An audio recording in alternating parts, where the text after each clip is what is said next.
Send you DVDs in the mail, and then you mail them back. That's how you used to watch movies. Now, Netflix is a streaming service. And by the way, Netflix almost went out of business until they pivoted when they understood that the market was changing.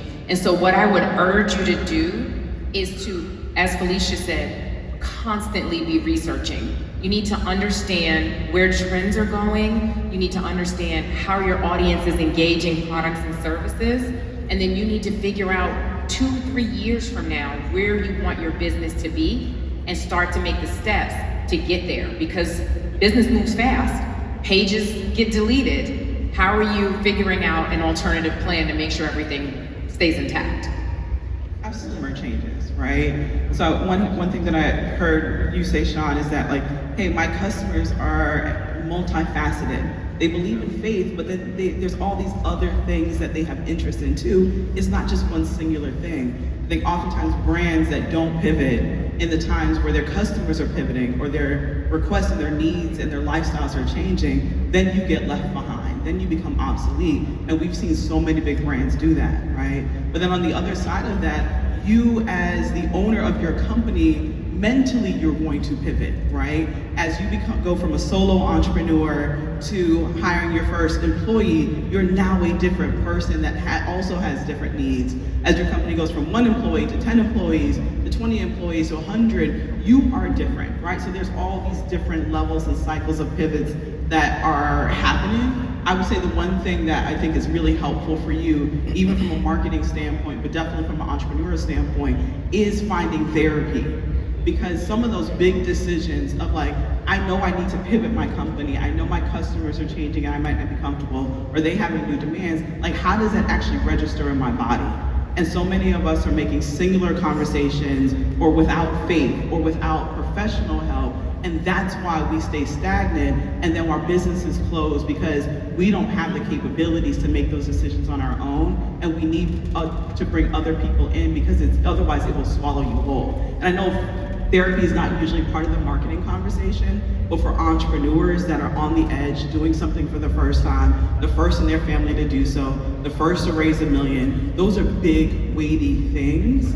Losing, hundreds or thousands of clients and customers and followers, you gotta be whole in order to survive that and make the next decision. And so therapy, I think, is a part of your marketing strategy, and it definitely should be. I think while we're on that track, Felecia, because let's give her a round. Business coach. It can be a company that you are modeling your business after and creating mentorship conversations, but you need to seek counsel outside of your internal organization or your brain, focus group of 1, to be able to think about how your business can evolve and change and grow.